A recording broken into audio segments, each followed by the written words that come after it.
Good evening, guys. You are listening to Jatin Verma, and I'm presenting to you the daily news analysis for 27th of December 2017. So, guys, in case you are unable to find the analysis on Unacademy at times due to technical glitch or some other problem, you can find me here on my own YouTube channel. And in case you are listening to me for the first time, I have got a profile on Unacademy also. Simply go to www.unacademy.com and you can search for the name Jatin Verma over there. There I do this daily news analysis on a daily basis, as well as editorial analysis. Some of the important editorials, I do the analysis. I'm not saying the reiteration of the facts. I'm saying the analysis as we mean by the word analysis. Okay.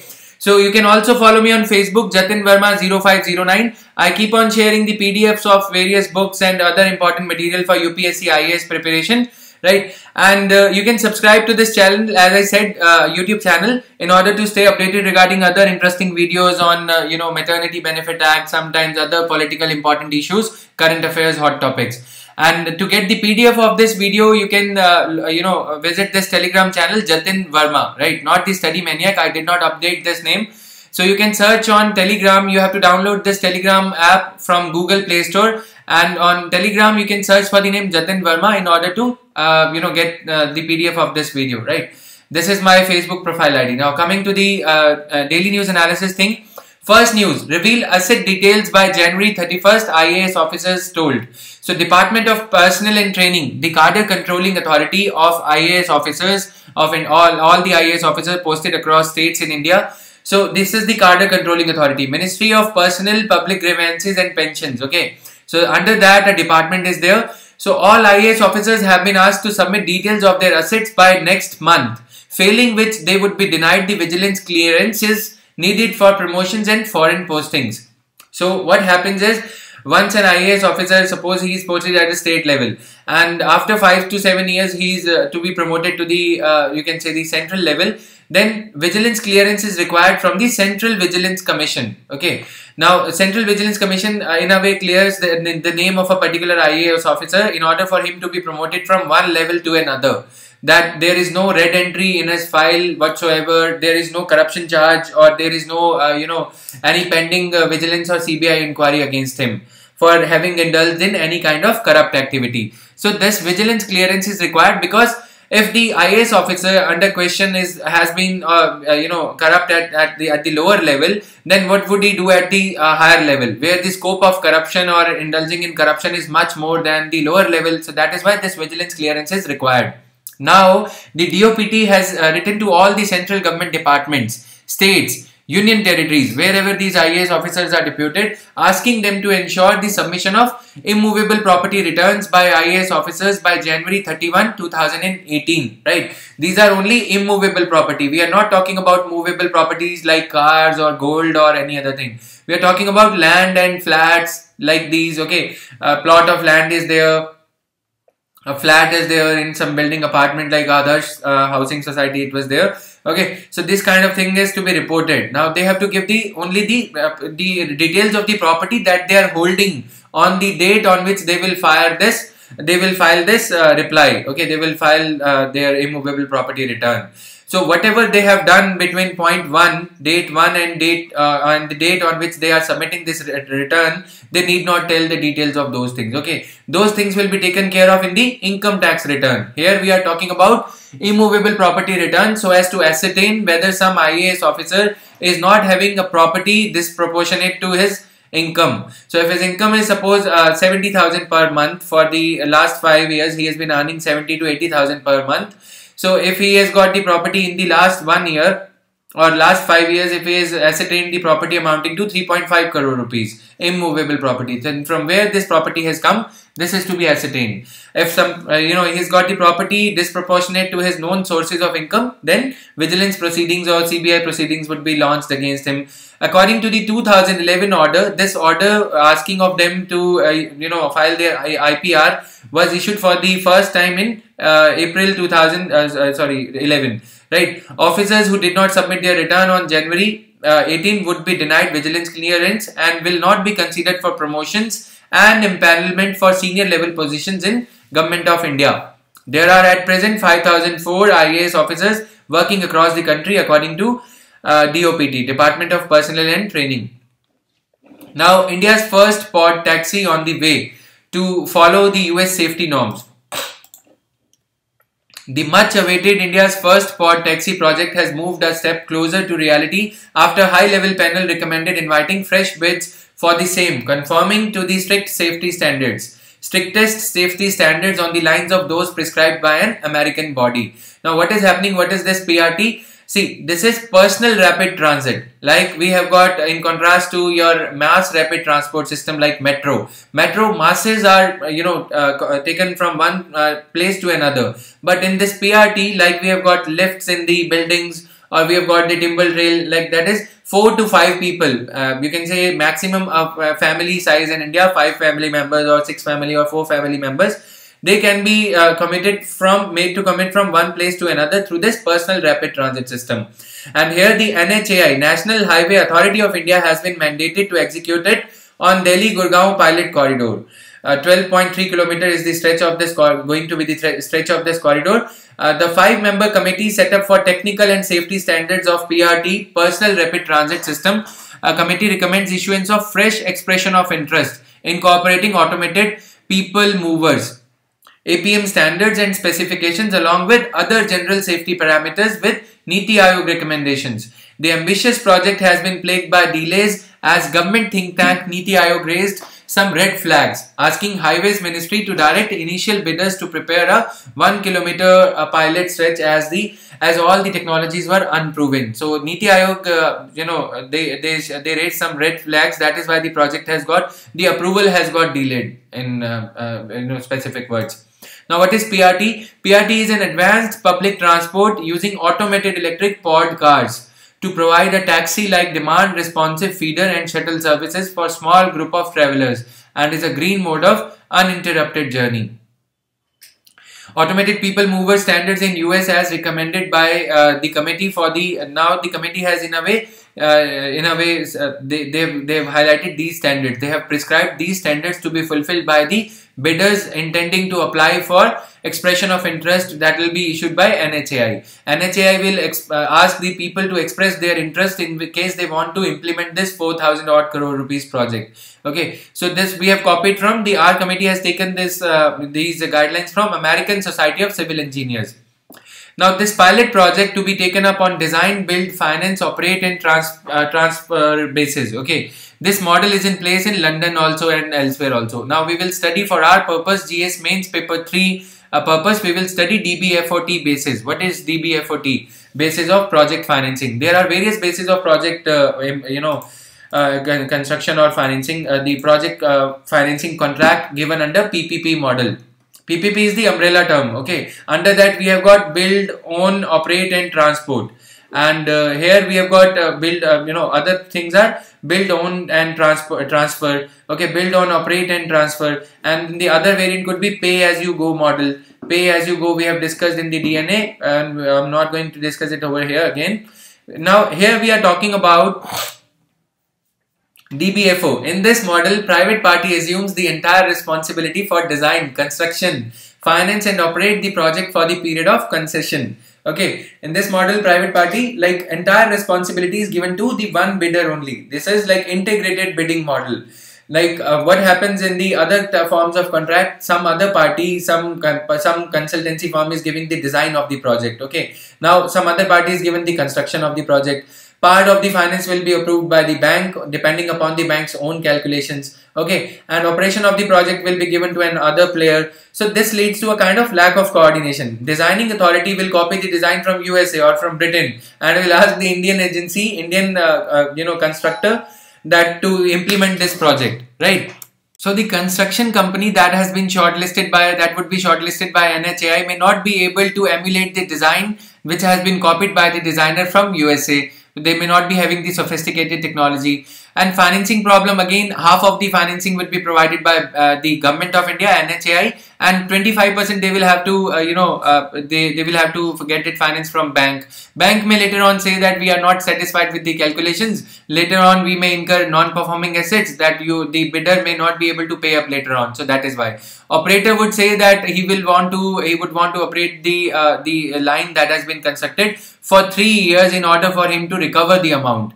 the amount that has been invested, 4,000 crore rupees. Okay, whereas the original terms of contract might have contained in them that only for 2 years we will allow the the collection of fares, whatever will be charged on this line. So that is why, in order to rule out such kind of confusions and kind of lack of coordination, this is why this is bundled together. All the aspects of the project are bundled together and are handed over to one project. You can say the awardee or the bidder. Okay, so he will be taking care of all these aspects so as to allay any kind of confusion. He will seek the necessary approvals from the Environment Ministry, the Pollution Department of the state, and likewise. So guys, in case you want such kind of things, okay, in case you want me to create an integrated course on economy, on Indian economy, do let me know what type of course do you want me to create. That is going to be a paid course on Unacademy Plus. And in case you want it, just let me know whether you want just basics course on economy, like the terms that we are covering, these are just basic. Okay, but if you want the basics plus current affairs, okay, of the last 1 year, that will be covering your economic survey that will be released by the ministry on 1st of February 2018, plus your the budget 2018-19 also. Okay, if you want the integrated course, then also let me know. In case you don't want any course for me, then also let me know. In case you want this just basic course, just let me know through the comment section under this video. Now BCI, Bar Council of India, it is considering a ban on practice by lawmakers. Lawmakers are parliamentarians. Okay, an expert committee of Bar Council of India is considering a plea to ban lawmakers, members of parliament and members of assemblies from doubling up as practicing advocates, saying they are salaried public servants and cannot ride two horses at the same time. So they are drawing a salary from the Consolidated Fund of India for being the people's representative, and on the other hand, they are representing their clients also, the lawyers' clients also. The 3-member panel is examining the provision of the Advocates Act and the Bar Council of India rules in this respect. The panel is composed of top BCI office bearers, the country's topmost lawyers body. Okay, BCI is the country's topmost lawyers body. The petition filed by the Supreme Court advocate contended that MPs and MLAs draw their salaries from the Consolidated Fund of India. Hence, they are employees of the state within the meaning of very many statutes. These are the laws under which they are the public servants. Under Section 21 of IPC and Section 2C of Prevention of Corruption Act, MLAs and MPs are public servants within the meaning of these definitions given under these sections. So when they are public servants, how can they practice? How can they get occupied in their private practice? Okay, so if they are being allowed, then this is a violation of Article 14 and 15 insofar as others are not being allowed. If you as a civil servant, you are holding a law degree or you are a practicing lawyer, then the civil service rules require you to not to indulge in those kind of things, the private practice as a lawyer, after you get selected as an IAS officer. Okay, so these things are given in the civil services rules. But public servants, they as like MPs and MLAs, they are allowed. So this is like Article 14 talks about right to equality. Somewhere in this process, right to equality is being compromised with. So that is what BCI, the advocate, has said. The senior advocate before the Supreme Court has said. So this is happening. Defending lawbreakers. So lawmakers or the parliamentarians or public representatives, when they are, he contended that it amounted to professional misconduct that MLAs and MPs who get a salary and other benefits from public fund appear against the government. Okay, so they get the salaries from Consolidated Fund of India, while at the same time they are, in certain cases, suppose if some parliamentarian is there, he is appearing for some cola company. Okay, cola company, government has imposed a fine on cola company for 200 crore rupees for extracting water, okay, beyond certain limits prescribed by the Pollution Control Board or Water Resources Ministry. Now this cola company has approached the Supreme Court to waive off this 200 crore rupees as the penalty against the government. But here the MP and MLA is in a way appearing against the government for being the lawyer, or for cola company having hired him as the lawyer in the Supreme Court or High Court or any other court. So this is a clear case of conflict of interest. While on one hand you are representing the people of India, you are drawing the salary. On the other hand, you are representing a kind of the company or the corporate body which has alleged to have been conducted some kind of an offense, okay, or which has broken some law. Now, while an advocate should be fully dedicated to his profession, okay, legislators are expected to dedicate their full time to public and their constituent heads of their personal and financial interests. Okay, so that means both of them are required. Lawyers in their place and the parliamentarians in their place, or legislators in their place, are required to dedicate. Both their jobs are demanding. In India, they say India has got the districts of the size of Scandinavian countries like Sweden, or you can talk about other Scandinavian countries, and the Singapore also, okay, the Asian country. So we are having such huge size districts which are represented by, even the constituencies are at times larger than the size of the district. Okay, so they are representing so many people at one person, one MP is representing, while at the same time the same MP is practicing as a lawyer also. Would he be able to do justice to one of them, the citizen client, that is who has voted in favor of the MP, or the client who is paying him the lawyer's fee, who has hired the MP as a member parliament under question as a lawyer? Okay, so we are just creating a hypothetical situation. Suppose Mr. A is both an MP and a lawyer in the Supreme Court.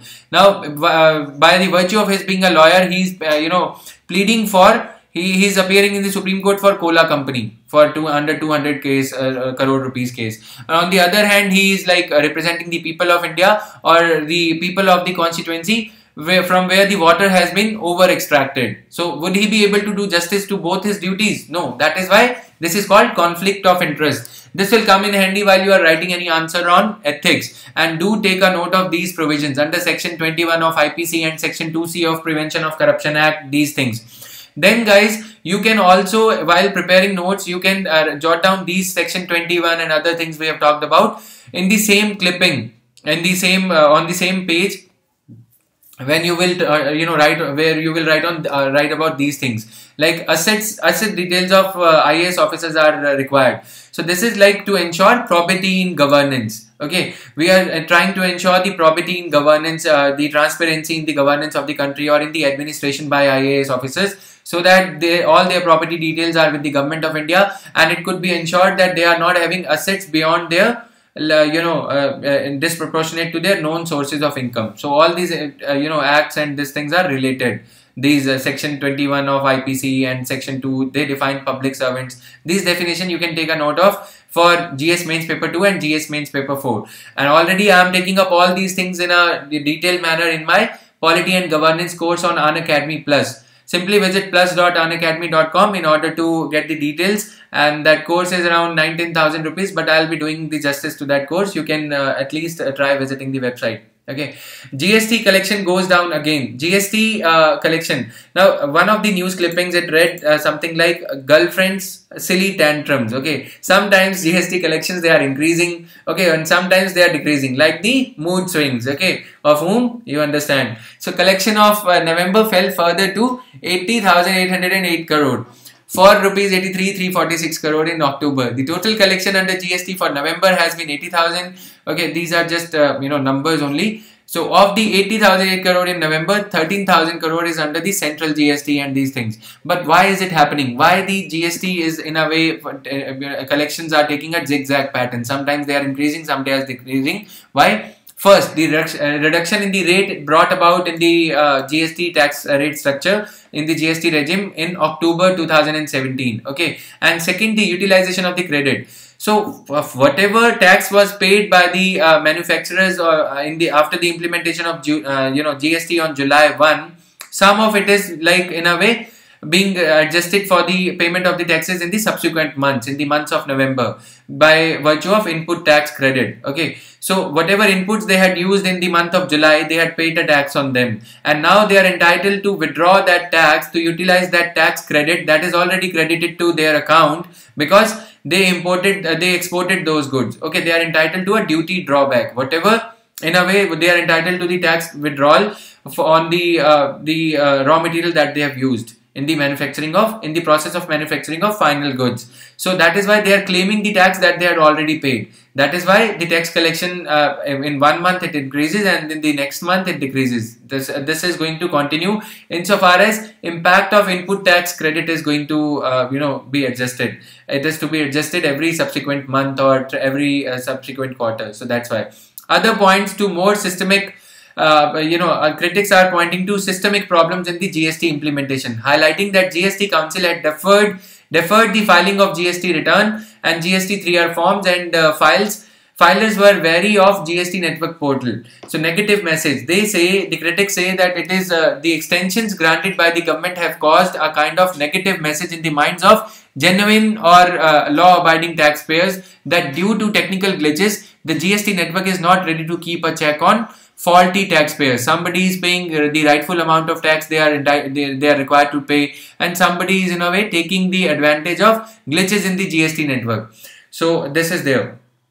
Now I'll create a part 2 in order to study this thing in a analytical manner. So 40,000 crore Campa fund, compensatory afforestation fund in limbo. It is not being utilized, and this thing is there. And we will do the issue-based analysis, polity, current affairs. These things I am taking up in the polity course in a streamlined manner. Here in the DNA, we take up these things on and off as and when the topic comes. But there we'll be covering all the current affairs of polity. Like this topic is primarily of 2016. But there's a probability that this question might be asked by UPSC. Can be asked by UPSC in 2019 also, 18 also. Okay, so that is why these things I'll be covering one by one in the current affairs courses also, this DNA course also, as and when they appear. So China promises info, we'll be taking this up in the part 2 of DNA.